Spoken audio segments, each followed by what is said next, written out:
And I was more confident, I was more happy, I was just in a good place. And so, at that point I would say I was a pretty good catch. I think if I had met her 8 years earlier, she would have been a completely different human being, and I would have been a loser.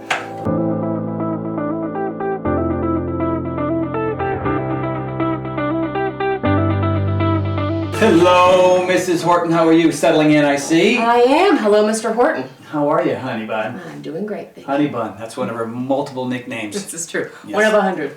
And more importantly, hello to all of you out there, and thank you so much for joining us for another Tony Talks. That's when you guys submit your questions online to us, and Tony talks. Yes, that's why we didn't call it Tony Naps.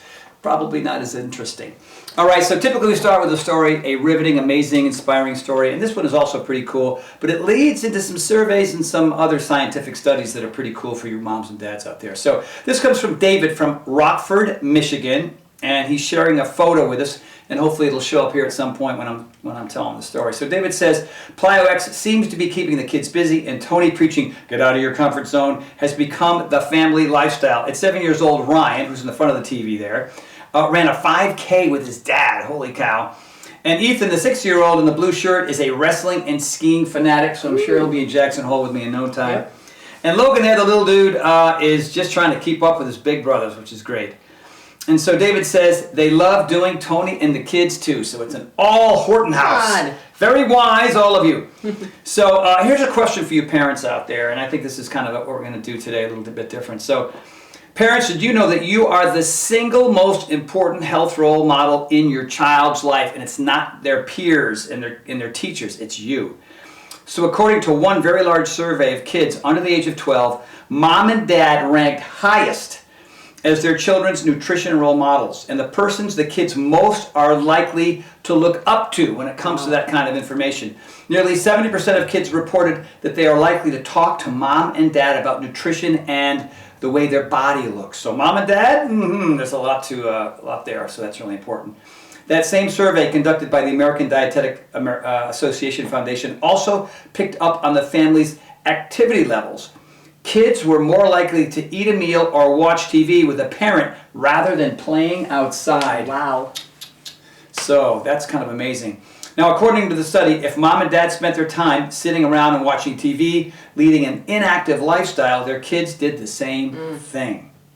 So the bottom line is that you can't lie on the couch watching TV and snacking on potato chips and then tell your kid to go outside and get some exercise. And according to the study, it just doesn't work that way. So there's some great ways that you can be a role model, and here they are, okay? So this is kind of cool.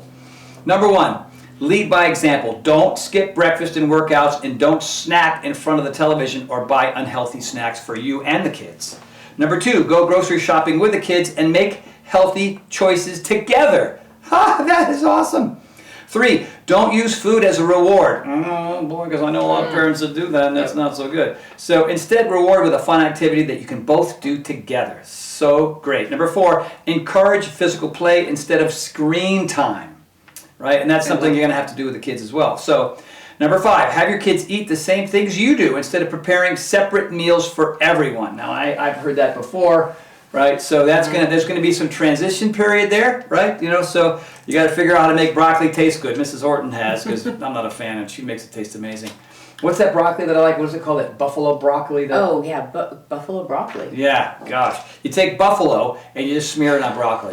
No, I don't think that's it. Delicious. And then when it comes to all activities, whatever you want your kids to do, practice what you preach. And last but not least, be a good communicator about the importance of health and nutrition. Don't just make healthy snacks. Tell them it will give them more energy so they can perform like their favorite superheroes, or tell them that physical activity will make them stronger, faster, and smarter. Oh, if they told me that activities would make me smarter, and that's actually true based on John Rady's work and everything he's done, right? So it's really amazing.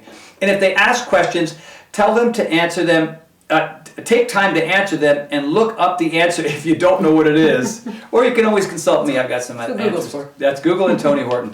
But always tell them that no matter what question they ask, it's a great question. So There you go, something different. That's very cool. Yeah. That's really, really good Yeah, advice. yeah, yeah. And we'll have to try that on the dogs. Yeah, that's right, Charlie. We're going to have to eat just like Charlie, Teddy, and Lola. That's right. That's No, right. That's they'd right. love to eat like us. Yeah, they would. Okay, so the first question comes from Bonnie from San Francisco, California.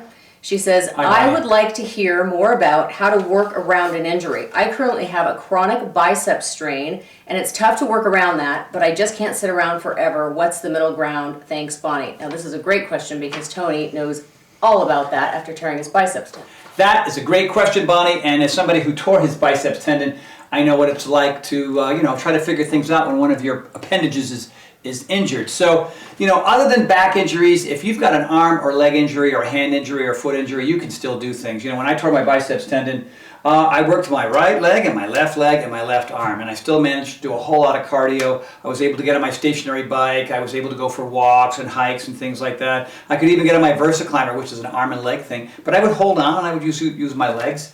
I would get on my ski machine. I mean, I have these machines. You might not have these machines.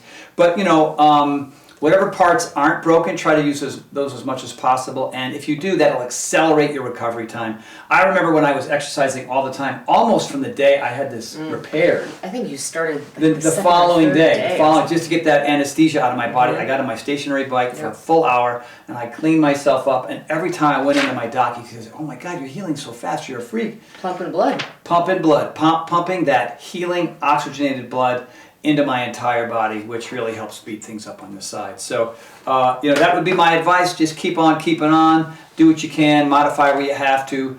But there's no reason why you can't, experiment and keep using all the other body parts. And for those of you that have an injured back, like with Shawna, you've got bulging discs or other issues, sciatic stuff. You got to be careful. You got to go see your doctor or your physical therapist before you start exercising. But arms and legs, no excuses. All right. Next is from Leslie in Colorado. Leslie. And she says, "Hi, Tony. Thank you for helping people with their health and fitness, and I'm glad you're well. I'm a 61-year-old female. I've exercised on and off for my whole life, but for the last 2 years, I've been doing the New York Times 7-minute workout 2 to 3 non-consecutive days a week. I have worked up to 2 rounds, added weights, and can do 4 real all the way up, all the way down push-ups, generally making the workout harder when it starts to get easier. Nice, Leslie. On my off days, I usually walk 2 to 4 miles outside. My question is this. Should I be upping the intensity on the so-called off days? I have a physical job and I stand all day for work, so I've tried to avoid injuries and I feel great. Just feel that I'm ready for more, but I don't want to overdo things. Any words of wisdom are appreciated." Update. Update. There's an update already. Before I even answer the question. Leslie, What? I told her that she should look for her question on these Tony Talks, and she sent me an email update, and she says, "Update, I have something that I wanted to add. I just did the entire plyo session from last Wednesday this morning," she said, "and I did it. I did it slower, I did it wobbly, I didn't do as long in the wall sits, but I've jumped, and I'm and if I'm dead by this afternoon, then you don't have to answer my question." Oh my God. She says, "Maybe I'm answering my own question. Maybe I need to push myself a bit more and try new things. I do like to challenge myself." So wait a minute. Okay, now Leslie, 61-year-old woman. So she was twice a week. She was doing back-to-back 7-minute workouts. So 2 days a week. She was doing Non-consecutive, she says. non-consecutive. So a total of 14 minutes each time, and then walking, and then she jumped into plyo. Okay, so then, yeah, everybody who's done my my Wednesday night plyo routine knows what that's all about. I mean, I've been doing that routine for 14 years, 15 years, and it's still not easy for me. So congratulations, Leslie, for that. And your update here answered your own question. Yep. So I think what happens to a lot of people as they get in their 50s and 60s and 70s, they start to believe, and some of it's legitimate, is that they're just too fragile to to push things a little bit because you're afraid of injury, right? And a lot of people who aren't used to pushing the edge of the envelope, who have maybe a low pain threshold, is because, well, maybe they've missed they're past their prime. And so obviously here, she's a great example of somebody who said, I'm going to jump in, try this thing. She modified, like she said, wasn't able to finish the wall squat and some other stuff. But, if you come in nice and slowly, the human body's kind of amazing. And if you're doing the recovery stuff and you're getting enough sleep and you're doing your foam rolling and all the other things you have to do to kind of recover, because folks my age have, need more recovery time. but you also need to recover smart, right? And so that is enough sleep, and that is napping, and that is meditation, and that is having a mindfulness practice, and that is all the other things that we mentioned. And so if you're not getting hurt and you're modifying, then my answer to you is maybe it's time to try P90, or maybe some of the workouts in the next level. Maybe P90X might be just too much because it's a 6-day-a-week, hour-long thing, and maybe you're not ready for that. But P90X3? P90X3, I think P90X3 would be sort of the next thing as well. And so, Leslie, congratulations, amazing. And the fact that you're feeling pretty good and you're open to try new things, you're a great example for a lot of people who are watching who feel like, I'm in my 60s, really? I don't even know if I'm even up for this stuff. Yeah. So rock on. P90 or P90X3, keep doing what you're doing, and then just up the ante a little bit, and then if you feel like you're overdoing it, you can always back off. That's right. So start really, really easy, and up it as you go, so you don't get hurt. Yeah. Cool. All right. Yeah. Next is from Colby in Pennsylvania. And he says, Hi, Tony. Hi, Colby. My dad, younger brother, and me are all a few weeks away from completing our very first ever workout program, P90X3. I lifted weights and did some cardio for years, but I never really got the satisfaction, both physically and mentally, that I get from X3. Weight training eventually wore me out, which led to me being lazy with my diet too. With P90X3, I found that drive. All three of us look more fit. Dad's lost 25 pounds. Dad. What a show off. Is that what he wrote? Yeah, that's what he wrote. And we're looking forward to the home stretch. Thank you for not only changing my life for the better, but for being a role model for my whole family. My question is this. What is next? After P90X3, what should the three of us do? The older programs, the newer ones, back to lifting weights, I'm open to any and all ideas. Thanks so much, and keep being a light in the lives of many. You're a light in the lives of many? Well, a few anyway. A few. Colby, awesome, man. The whole family, your dad, 25 pounds. That's really amazing. That's amazing. So good for you. Well, I think P90X, and P90 is a great way for people to start, and then P90X3 is a place to graduate. To me, it just feels like the natural progression is P90X3. It's an older program, you know what I mean? I'm wearing, I look very, very young. You said they're doing P90X3. They're about to finish it. P90X, what there I said. There you go. You said yeah. So, hello. We'll cut that out. We're going to cut that out. Or we won't, and we'll keep it because that's the way it goes. That's what you get. So I think P90X is the way to go for you. And they're longer, so you're going to have to make more of a time commitment. But since you've already done P90X3, you know the drill, you know me, you know the jokes, a whole new set of jokes for you. Can you imagine? There are people on earth that don't even know the P90X jokes. So he's going to learn about not smashing his face. He's going to learn how to back up like a pterodactyl who's in trouble. He's going to learn about Scott Pfeiffer's okra and Moraine's Chapman potato soup. You're going to learn so many new things, right? So you're going to learn about Aber the original, so that's kind of amazing. And so it's going to feel like you're starting over because the pace is different, the routines are different, they're longer. And again, here you can continue to modify, but why not, man? If you've got more time, especially right now with everything's going on, take the extra half an hour. And by the way, here's a tip that people don't get all the time or don't know to do. You don't have to do the full hour. Let's say you guys are like 45 minutes into P90X. You know what I mean? I would do your own cool down, but maybe you just want to stop there because you feel like, oh my God, we're so used to the half an hour that we're going to get crushed. Yeah. So do the 40, 45, 50, and then most of the routines are under an hour. And the yoga is an hour and a half off the flow. It's the real deal. So that's your natural progression. And then and I'm going to announce this right now here. Do it. Next level. All right, a lot of people say, oh, you got to have Roku, and you got to have Amazon Prime, and you got to have this and everything else. There's going to be a next level website and app.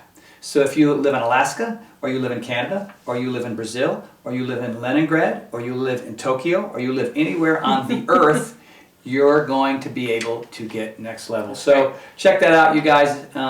There's a program, and then you can jump into the next level challenge group called 2020 Next Level. 2020 Go Next Level. 2020 Go Next Level. Thank you. Shawna's here to fill in the spaces, man. You know what I mean? Like so. It keeps me around just to do that. Just so I don't look like a complete idiot. And so check it out there. There's a nice schedule there, so you can play on the next level too. Cool. Right on, family. All right, very exciting. You guys don't have to email me anymore and say, "How can I watch Next Level?" Now you know. That's you heard it here first. Or maybe second, depending on what there's. Yeah. The next one is, and I'm going to butcher this name, I'm sure of it. Avai. AVVAI.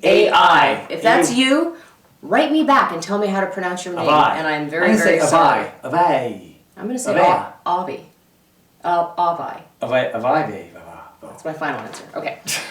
I don't have one. Hi, Tony. Love your videos and thank you for taking time during the quarantine to do plyo and yoga workouts. They really motivate me and I look forward to them every week. Oh. I have a question for you. What are you currently reading? What books do you recommend for people? If there's one book that you could give as a gift to everyone, which book would that be? Thank you very much, Avi. Well, good. So I knew that one was coming because I wanted to bring the books out. And I wanted to show them to you guys and gals. So here are the two that I'm presently reading. This is called Expert Secrets by Russell Brunson, right? So, if you live in the modern world and you want to sort of have an effect on people and have an influence on people through the digital age, he's a great writer, great information in here. So, Expert Secrets, Russell Brunson. And the other one, Shawna recommended this one for me, and this guy's a great writer. I think he actually writes for the New York Times. No, he's editor-at-large for Esquire magazine. Okay. Very close, very close. Drop Dead Healthy by A.J. Jacobs, a man's humble quest for bodily perfection. And he is funny. Funny. You can see what page I'm on there. I folded it over there. So I'm in the 3/4 of the way through that. So just, it's just his quest to learn about anything and everything when it comes to shoes and heart rate and what kind of salad to eat. I mean, he does so much research, and other than it being funny, there's just some great information. Great information. You guys will. I think he did this experiment for almost 2 years or something. Yeah, and he's written a couple other similar books that are like it. Really good. One actually, Tim Ferriss consulted him on the information he put in his last book for Tim Ferriss's book, The 4-Hour Work Week or something like that. 4-Hour Body. And then the two books I would recommend is mine, The Big Picture by Tony Horton, The 11 Laws That'll Change Your Life. And it's autobiographical, right? So there's a lot of great stories in there. Remember when you and I were in Okinawa, Japan at the Kadena Air Force Base, and one of the chapters was called Intensity. A lot of people are sort of afraid of intensity because they shy away from that because, it's too intense. Scary. So I got inside an F-15E and then, broke the sound barrier and did 8.8 Gs and threw up 7 times. And, it's supposed to be kind of fun, but it's like being in a hurricane on a cruise ship launched by a rocket on top of Mount Everest. You've never seen a man so sick. So sick in my life. Oh. So that was intense, but a great story, and I rewrote that chapter so many times because I wanted you to be there, man. You're going to read this thing and almost throw up on the book. So, and there's the plan and purpose and accountability and, of course, intensity and do your best, forget the rest is the first chapter. And it's just about, my quest to become a better man and a better husband and not be poor anymore. And so there's a lot of different categories there. It's about the physical, mental, and emotional and spiritual path that I've been on for all these years. So I think you'll enjoy that. And I always recommend John Rady's book, Spark, because that book is the reason why I'm consistent now with my fitness. And I always talk about all the reasons why, like how do you stay motivated and how do you, what's your plan? What kind of exercises should you do? What kind of food should you eat? And if you're, if you have all that information and you're not consistent, well, then it's all just a waste of your time. So John Rady's book, I've mentioned this 1,000 trillion times. All the chemicals that are released inside of your brain, it changes your perspective and your memory and your cognition and your sleep patterns and your sex drive and everything. It's everything. It is everything. I was blown away when he spoke here at our camp. Yeah, at the Paragon. How much exercise really does affect. Yeah. And he's a Harvard professor, so he's written more. He's written other books as well. But I would start with those two, and then maybe check these two out too. Good question. Thank you. Very good. Next one comes. I can pronounce this one. Yes. Harrison from Kansas. Tom. His name is Tom. It's not that Harry. His name is Harry Sally. It's Harrison from Kansas City, Missouri. Harrison says, "Hey Tony and Shawna, I really love the Tony Talks. Brings a smile to me every time I watch. Yay. It's nice to have the weekly positive to look forward to. Oh, the questions are always great and it's a breath of fresh air. I'll keep my questions short and sweet. Number 1, Tony, how did you meet the lovely Shawna? Oh, jeez. And did you sneak this question in? Maybe I didn't. I swear I didn't even write this. Maybe you've got some advice for us dudes out there looking for a lady because it's sure tough lately, even before the pandemic. And Shawna, what was the kicker for you for Tony? What traits are you most attracted to in each other?" And he says, "You might remember this 27-year-old Missourian emailing about Paragon back in October, but if not, that's okay. I hope to sign up. Anyhow, wish you both the best, and thank you, Harrison." Oh my gosh, that's a left field question. That's a story. What That's were a the whole traits? story. What are the traits? I think she stuck this in there because she just needed me to tell her how much I love her. But, No, that's not true. that is. But go ahead.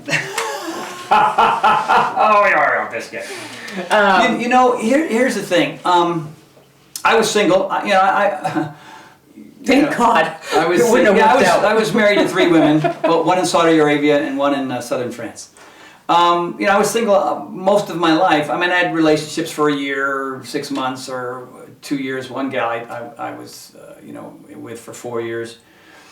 But I think I was young and immature, even up into my 40s, and I was dating these gals for all the wrong reasons. And so, I think based on a lot of personal development, and I read every book you can imagine, from Deepak Chopra to Andrew Weil to Gary Zukav to Keith Ellis to M. Scott Peck and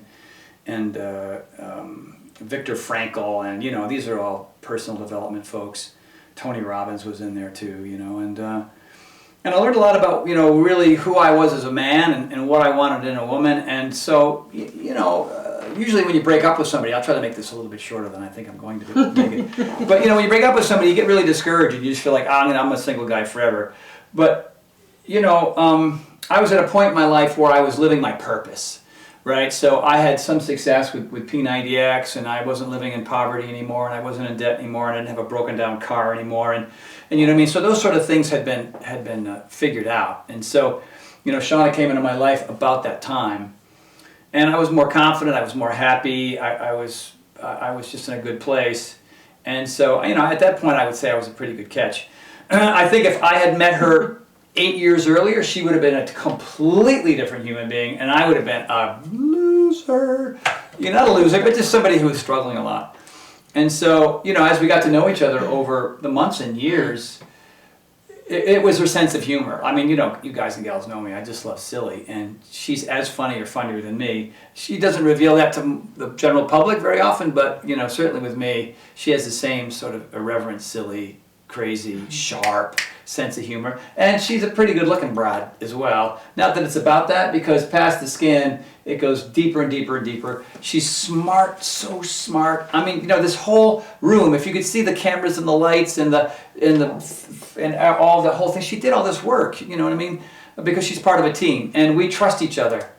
Trust is huge. There's not a jealous bone in her body, there's not a jealous bone in my body, and it's set up that way purely because we just trust each other. So and a great cook. I mean, the list kind of goes on and on and on. If you could have a wish list of how, who's the perfect gal, she's pretty damn close. And not to say that we don't have we don't have a few bumps in the road. We do. That's sometimes normal. That's normal.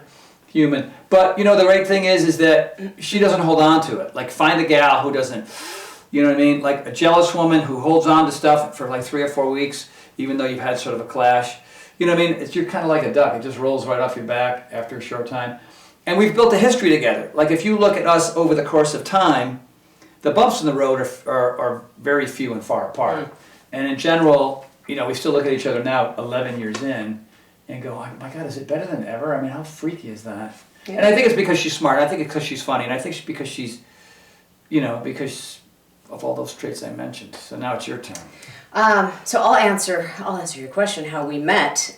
It was sort of a setup-ish, kind of, I guess. My friend thought that we had the same sense of humor, and that we would just be great friends. And so right off the bat, our personalities clicked. For me, it was his sense of humor. I mean, I could date a troll if he was super funny. Not that he is. He's a very handsome man, so don't take that wrong. I do find it very attractive, but I find funny much more attractive. And then as we started dating... Good thing to know. As we started dating, the fact that he's secure, he wasn't clingy, he wasn't needy, he didn't have to call me 10 times a day. Sometimes we go 2 weeks. When we were dating, we'd go 2 weeks without talking to each other, and we were both fine with that. Absence makes our hearts grow fonder. Yeah. So we're both very independent. We know what we want. We support each other. I mean, 100%. 100%. Like, if she wanted to do something, I'll go. If I want to do something, go. It's not like, no, you have to, you know what I mean? We don't hold either one of us back. And then if one of us sort of gets into something and it doesn't go well, we don't berate the other person. We just say, hey man, you gave it a great try, and that's okay. And, you tried. That's what counts. Yeah, right on. You get nowhere. What do you say? You don't get anywhere by saying no. Yeah. We both say yes, and then sometimes it doesn't turn out perfect. But sometimes it has us jumping out of Chinook helicopters, so. Yeah, that was you. Yeah. I mean, I got an F-15C and threw up, and then, we got a request to jump out of a Chinook at 15,000 feet, which I did not want to do. And she said, we got to do it. We are doing and this. it was one of the most awesome things we've ever done. My face hurt for days. I've never smiled so much in my life. Yeah. But anyway, that was a really cool question. So thank you for as far as how to meet a lady, I would say be yourself. Like Tony said, live your purpose, be yourself, and look for something that's more than skin deep. Look for people who have something in common with you. And I think the topper on that too is, and you read all these different books and magazine articles about, how to hook your partner. Yeah, don't hook. You don't want to hook. You know what I mean? Because eventually your true self is going to come out, and then the hook is this facade that you've created to try to, go out with somebody. You want to be your best self. For me, I had to figure out how to be my best self before I met Shawna. If I was the person I was, like I said, 5, 6, 7, 8, or 10, 15 years younger, I was not my best self at that point. So you got to go through your own personal development phase and just be a phenomenal, everybody has that pie chart of who you are. You've got career, you've got fitness, and you've got finances, and you've got, all these different categories. These all you have to pay attention to all of them. And you have to be kind of humming on all 8 cylinders there. And then when you meet that gal, oh my God, she'll just fall for you. And then you got to make sure that her pie chart's pretty full too, because if she's beautiful and she's got a great job, but she's a psycho, you're gonna have some And problems. I have found out that there's a lot of really successful relationships where it's an introduction through a friend, and I think it's because your friends know you. I think sometimes better than you know yourself. So when they see these traits over here and these traits over here, and they think, oh, those people should be together. So. Well, I had a bad picker.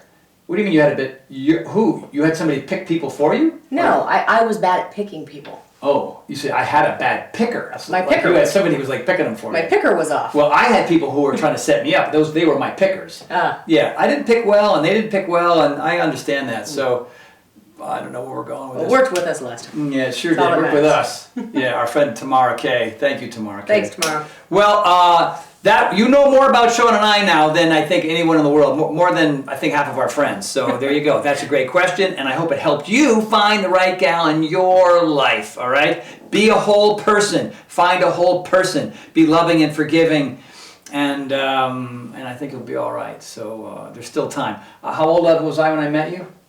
50 years old. 50.